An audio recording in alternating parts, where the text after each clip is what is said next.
usted, señor Guido Mercado? Feliz porque, bueno, seguimos con este ciclo de conversatorios, de coloquios sobre la ciudad, sobre diferentes temáticas que abordan la ciudad, que abordan Mérida. Parte de esta agenda, hablemos de Mérida. Chévere, qué bueno. Hemos estado hablando con empresarios, con emprendedores, con artistas, con cultores, conociendo como diferentes enfoques de lo que están haciendo esas personas, de lo que están trabajando para este año y para el año que viene, y bueno, y cómo también buscar siempre, que es lo que tratamos de hacer en la Rama Dorada, además que estamos pues celebrando nuestro aniversario número 13, pues cómo conectar, ¿no?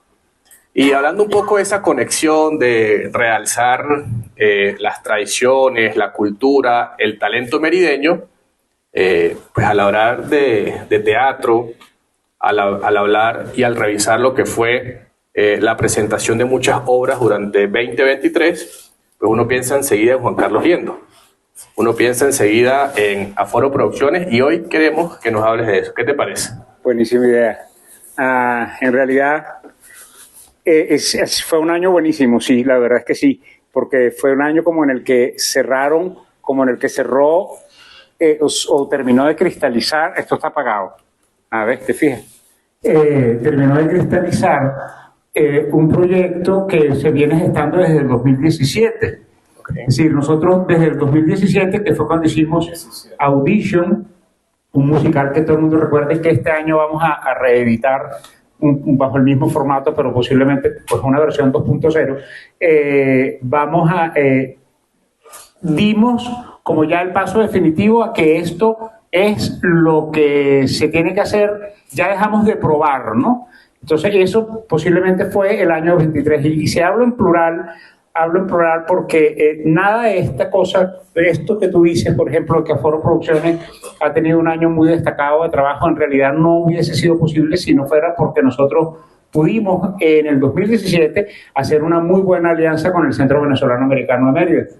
Entonces, en realidad hoy día, tanto en el CEBAM como Aforo se desdibujan en un solo proyecto y se fortalecen ambas en un solo proyecto, que es el de producir teatro y mantener una actividad teatral más allá de cualquier otro proyecto cultural que también abordamos, ¿no?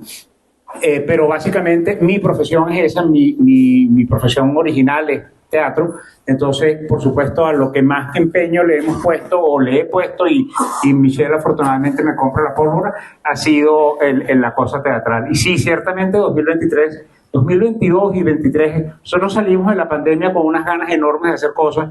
Además que todo ese tiempo de cuarentena nos sirvió mucho para aterrizar proyectos, para escribir ideas, para poner cosas como en orden. Bueno, por aquí es que nos vamos a meter. Entonces, cuando ya pudimos como salir a la calle, ya teníamos la mitad del camino andado, porque todo lo teórico estaba hecho, pues, ¿no? Entonces había simplemente que ponerlo en práctica. Esa fue la época de trabajar las ideas, de escribir quizás. Yo quiero otra cuarentena, a lo mejor un poquito más corta. Ninguno de nosotros lo quiere, gracias. Pero yo quiero otra cuarentena de por lo menos de un año.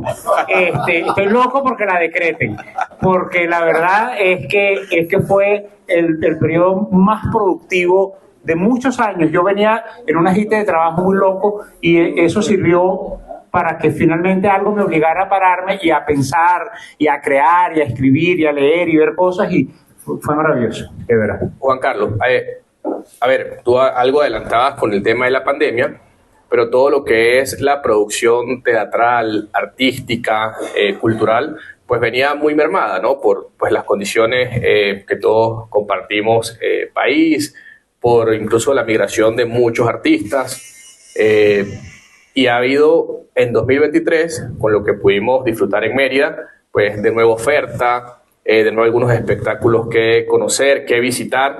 Ese 2023, ¿cómo estuvo en números? ¿Cuántas obras, cuántas presentaciones, cuántos performances, cuántos artistas lograste reunir en 2023? Lo mejor que se puede decir respecto a lo que tú estás diciendo es que el 2023 además no me sirvió solamente a mí. Hubo mucha gente relacionada con nosotros, además mucha gente que un poco trabajando bajo nuestra Égida, por usar una palabra dominguera, también hizo sus propios proyectos. Entonces fue magnífico porque de pronto había mucha gente, alguna otra gente haciendo cosas y se rompía un poco ese extraño monopolio que estaba pasando con que aquí el único que hace teatro es Juan Carlos. Mira, en términos, nosotros, yo no cuento muy bien, para mí el 22 y el 23 fueron como muy igualitos porque no paramos. Pero bueno, estamos hablando de 6 producciones formales, de las cuales fueron 3 musicales y 3 obras de texto. La creación de como de un centro de producción que es la Casa Sete, que aunque todavía no está terminada, que se va a inaugurar como a mediados de este año. Allí se ha ido ya como guardando, cuidando, poniendo como en orden, y cuando esa casa se abra, pues allí ya funcionará como un espacio para el Teatro Independiente de Mérida, entre otros muchos proyectos que allí funcionarán, pero eso es otro tema. Y estamos hablando de la participación de unos 40 artistas, entre músicos, actores, artistas plásticos, productores, la formación además de un equipo de producción que en Mérida no había. Eso es lo más importante. Yo creo que lo más grande que hemos logrado es que se ha logrado reunir un equipo de productores, un equipo de producción pequeño, 4 o 5 personas, pero que se dedican solamente a eso con nosotros. Trabajan en las diferentes áreas, en las áreas técnicas, y que para poder hacer teatro eso es importantísimo. Pero lo más interesante de todo posiblemente sea el tema público.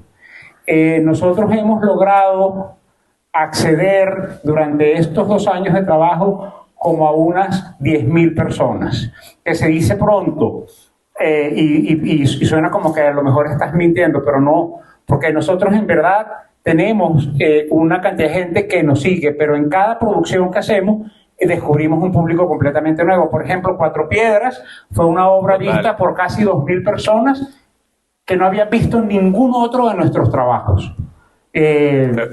Fue muy visitada, ¿no? Fue muy comentada. Incluso. Ahora, quiero hacer una salvedad. No estén pensando ni por un momento, quiten esas caras de que se llenaron, les va buenísimo, tienen un realero. No, porque en ninguna producción ha dado ganancia.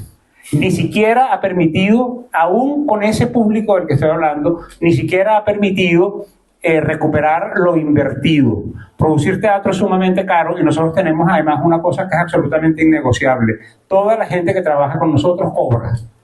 Nosotros no le pedimos, pedirle a un artista que trabaje gratis es una ofensa y eso no es promoción cultural. Entonces toda la gente que trabaja con nosotros hay que pagarle, se le paga. Y no se le paga bien en realidad, pero se le paga. Sale de las 3, 4, 5 funciones que haga o del medio ensayo con algo para su casa. Y eso, si lo va sumando, si estamos hablando de un equipo de 25 personas, como fue el caso de Cuatro Piedras, que éramos 25 personas trabajando, pues eso es un dineral. Es verdaderamente un dineral.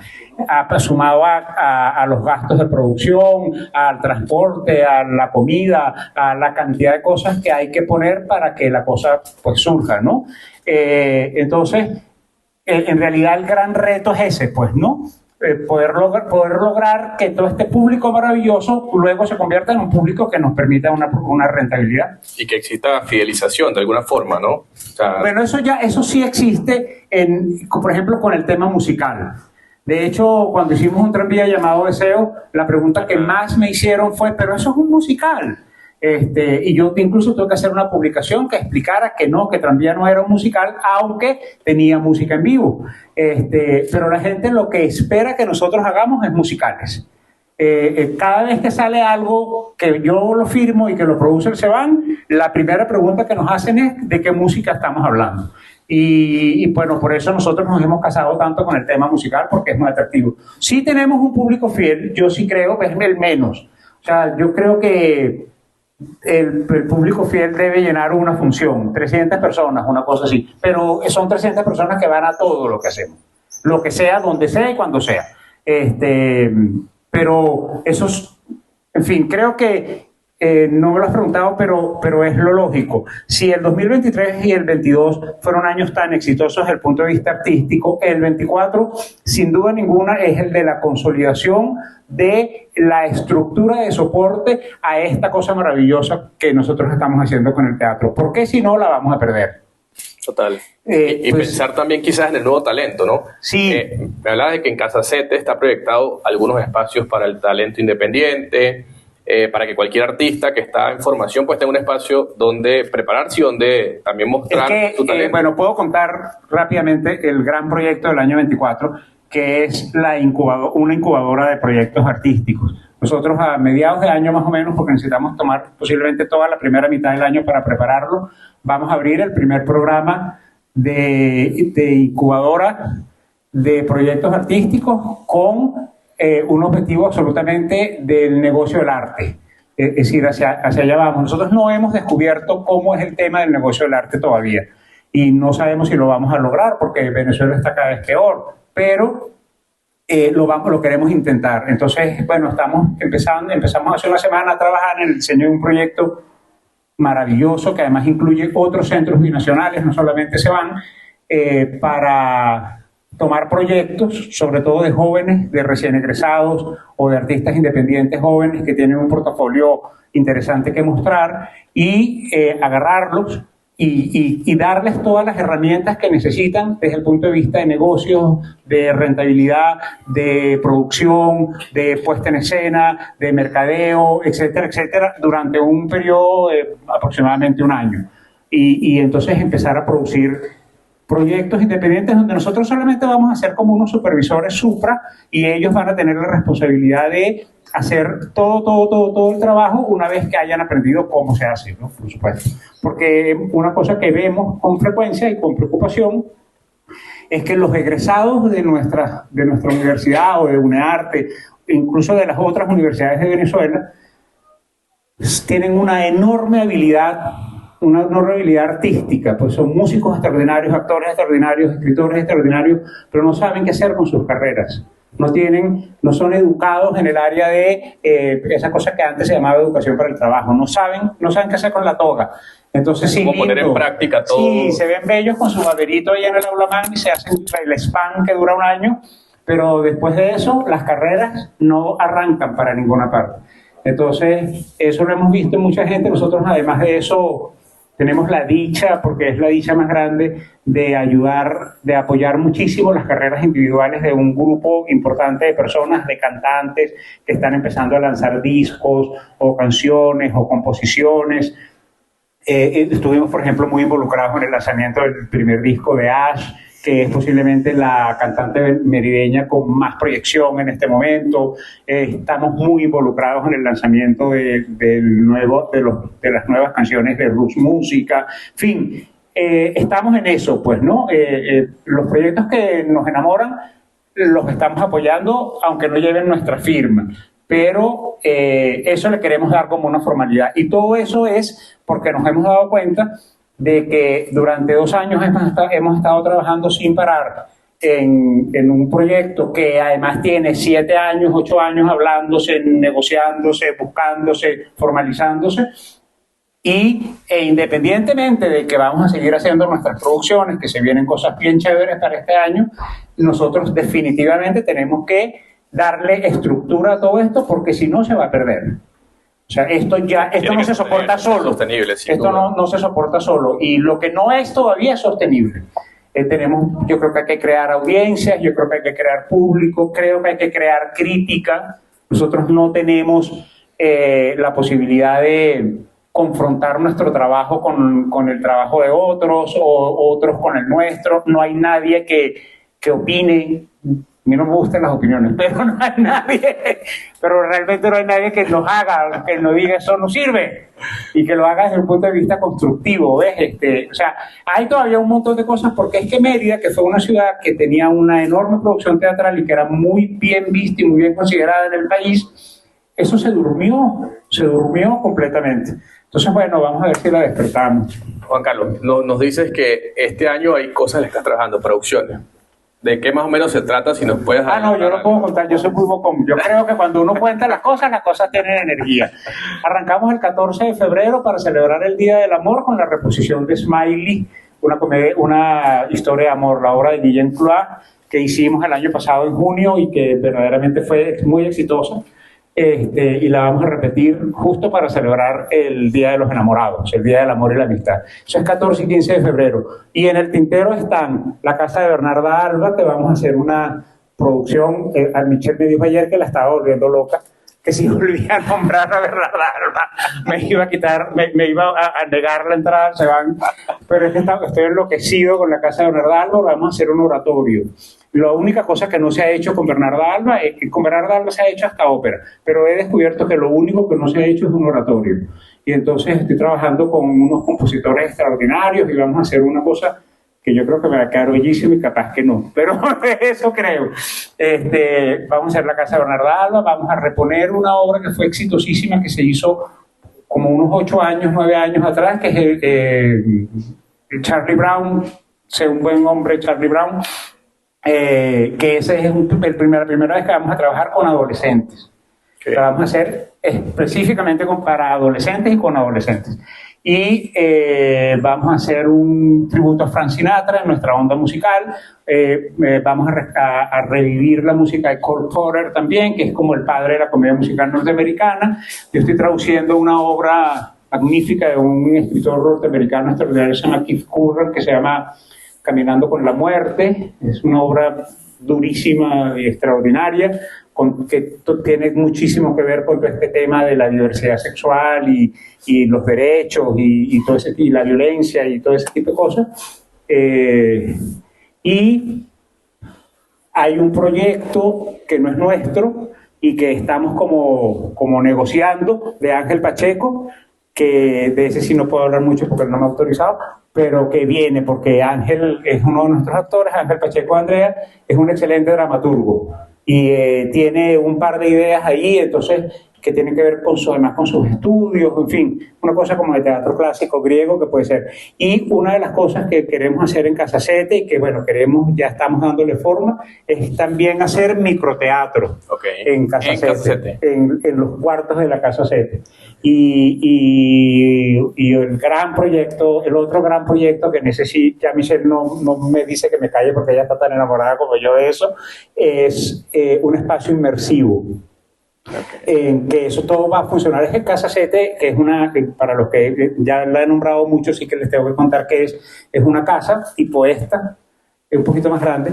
Es la residencia más grande que construyó Manuel Mujica Millán en Mérida, y el Ceban la compró, la restauró a su versión original, y ya mediados de este año estará funcionando. Y eso va a ser un centro, lo que creemos es que va a ser como un centro de acción social, pues no en ciencia, en arte, y va a ser un laboratorio creativo permanente, pero en muchos aspectos. Entonces, ahí, por ejemplo, vamos a tener un espacio de inmersión y un espacio de interacción táctil para jóvenes y bueno, un laboratorio permanente de creación teatral, y en fin. Y va a haber un enfoque también, hablabas hace un rato de junio en adelante, el proyecto de acelerar ideas de... Ese es un proyecto aparte, porque es un proyecto con 4 centros binacionales. Ok, pero va a estar enfocado también, me imagino, en la promoción de los nuevos talentos. Sí, exclusivamente. De hecho, es para gente joven que tiene un proyecto guardado en una gaveta y que no ha encontrado cómo hacerlo. Entonces, lo va a poder hacer, pero lo va a poder hacer... porque, ¿qué pasa? Un músico, por ejemplo, que es muy bueno y muy talentoso, compone 8 canciones. Y después no sabe qué hacer con eso. Porque no le han enseñado, o sea, le han enseñado a componer las 8 canciones, pero no le han enseñado cómo vender las 8 canciones, cómo hacer para que las 8 canciones sean rentables, cómo hacer para que la gente las vea, cómo manejarlas, cómo es el marketing, cómo es esto. Entonces, toda esa estructura que en general se conoce como producción, es lo que va a hacer este proyecto incubador. Es simplemente una incubadora de proyectos artísticos. Va a ser para Mérida, para Valencia y para el Zulia. Y va a ser un permanente intercambio que cada corte va a finalizar con un gran festival en el que se van a mostrar esos resultados y que va a suceder en Mérida, en Maracaibo y en Caracas. ¿En Caracas o en Carabobo? En Carabobo, perdón. Y otra cosa que también queremos este año es empezar a salir de aquí. Entonces, bueno, por ahí creo que vamos a estar presentes en el Circularte de Medellín y vamos a empezar a viajar. Ya nos invitaron al Festival de Caracas, en fin. Es el año del arranque. Y esa tiene que ser una apuesta yo diría que de todo el sector productivo y económico de la ciudad, ¿no? Tratar de mirar afuera, comercializar, ofrecer los productos, los servicios. Y además creo que es el momento, creo que es el año de las alianzas. O sea, el que no agarre este año para amarrar sociedades y negocios con el sector turismo, con el escasísimo sector productivo, con el sector agrícola, con todos los sectores, hay muchas cosas que están como de moda. El café, por ejemplo, la gente ahora descubrió que el café existe. Yo no tomo café y no me gusta el café, pero la locura del café me va a hacer tomar café. Es un rubro en el cual nosotros los artistas nos podemos fijar. Lo que está pasando en el Valle de Mocotíes, por ejemplo, no solamente a partir del café, sino a partir de una resurrección que hay por ahí interesantísima. El que no se meta en eso ahorita, en Mérida, el turismo, por ejemplo, el sector turismo nos está llamando a grito, pues, ¿no? Es una cosa que tenemos que negociar muy bien. Es una cosa que tenemos que negociar muy bien porque todavía esa cultura no existe. Pero Mérida la tenemos que vender como la ciudad, como tu destino cultural. Ese es el distintivo, porque si estuviéramos vendiendo chichiriviche sería facilísimo, pero no, aquí no hay más nada que hacer. Ir para el teleférico y para la rama. Juan Carlos, para ir cerrando, ¿no? ¿Cómo, pensando en ese turista que queremos traer, ¿no? Esa Mérida cultural, esa Mérida teatral, esa Mérida de tantas bondades y de tanto talento, ¿cómo describirías tú esa Mérida en una frase? Esa Mérida que tenemos que construir bajo esa mirada, bajo esa perspectiva. No me pongas en eso porque voy a decir una crucilería. No sé. Pero creo que tendría que ser algo que le hablara al turista de una cosa distinta. Lo que pasa es que la gente viene a Mérida buscando cosas que ya no existen, como el frío, por ejemplo. El frío se acabó. Entonces, pero la ciudad sigue siendo hermosa y el sitio geográfico es Mérida tiene un sitio geográfico que verdaderamente es de locos. O sea, esto es una cosa hermosísima. La ciudad no, pero el sitio geográfico es una cosa de morir. Entonces uno se asoma por la ventana y ve esa maravilla y dice, esto es lo que la gente tiene que venir a ver. Y a eso entonces tú le puedes agregar exposiciones muy buenas, galerías muy buenas, conciertos, recitales, y esta cosa underground que pasa mucho en la ciudad, que a veces pasa aquí y a veces pasa en otros lugares, que donde de pronto un grupo de músicos talentosísimos se juntaron y arrancaron con una bulla y la pasaste buenísimo y te tomaste un par de cervezas y en fin. Yo no sé cómo se vende eso todavía, es decir, eso es una emoción y lo que este tipo de cosas, lo que se debe mercadear en ese tipo de proyectos es esa emoción que tiene, que brinda para el... Ahora, ¿cómo lo diría en una frase? Soy incapaz de inventar una frase en este momento porque me va a salir horrible. Pero sí creo que es lo que tenemos que hacer. Y el sector turismo tiene que sentarse en una mesa con nosotros y porque a mí, y por ahí está Luis Millán y aprovecho para regañarlo, me llama muchísimo la atención que cada vez que se habla de los planes para la ciudad, nunca nos convocan a los artistas, nunca nos convocan a los gerentes culturales, nunca nos convocan a los que estamos moviendo la cosa cultural. Y la verdad es que ya yo tengo suficiente tiempo en la cultura de la ciudad como para darme cuenta de que cuando nos metemos a trabajar, algo pasa con la ciudad. Hay una ahorita yo tenía tiempo que no venía varios días sin venir al centro y me vine caminando y estoy maravillado, me están pintando todas las fachadas, por lo menos pintando. Si después se caen los techos, bueno, pero por lo menos les regalaron unos cuñetes de pintura. No, creo que el tema de la ciudad cultural es sumamente importante. Yo quisiera que dejáramos de usar la palabra cultural porque es una palabra muy pesada que intimida mucho. pero la experiencia de estar aquí, nos ha pasado. ¿Sabes qué? Hay 2 hoteles que compran nuestras entradas y se las regalan a sus huéspedes, ¿no? Compran 20 entradas y se las regalan siempre para nuestros espectáculos. Y yo eso lo agradezco infinitamente. Y vienen turistas y siempre hay alguien que me dice la frase más pedante de todas. Ay, como era, yo tenía miedo porque yo decía, ay, Mérida, ¿qué podrán hacer? ¿Qué será lo que esta gente hace? ¡Ay, pero esto está mejor que Caracas! Bueno, una de las cosas que quiero hacer entonces este año es empezar a que la gente, mis amigos, yo me formé en Caracas, toda mi carrera la hice allá, es empezar a traer a mis amigos productores y mis actores y no sé cuánto, ya no tanto a que hagan sus cosas aquí, sino a que miren lo que nosotros estamos haciendo, para ver si borramos ya el tema de que esto es Monte y Culebra. En fin, hay mucho que hacer. Yo creo que si tuviera que decir una frase, es la que yo siempre repito: Mérida no es Monte y Culebra. Bueno, gracias Juan Carlos. Muchísimas gracias por compartir todo esto con nosotros. Y nada, yo creo que está también responsabilidad de todos de que construyamos también ese modelo de sociedad y que cambiemos el chip. Eso que yo siempre digo, ese es mi otro lema. Vamos a construir la ciudad que queremos a espaldas del país que tenemos. Eso se puede, cuesta muchísimo, pero se puede. Si usted le da la espalda a todo este desastre que hay allá arriba, usted construye una ciudad, y construye una ciudad chévere, en la que provoca vivir, en la que provoca estar, y en la que ya no nos tenemos que ir para ninguna parte. Son pequeñas cosas que tenemos que dejar de pensar. No nos vamos, ¿para dónde nos vamos a ir? ¿A qué? ¿A pasar hambre? Pasemos hambre aquí, que la vamos a pasar mucho mejor. Gracias Juan Carlos, gracias a todos los que nos acompañaron, los que se conectaron, y bueno, los invitamos a seguir en los próximos conversatorios y coloquios durante este 13 aniversario de La Rama Dorada.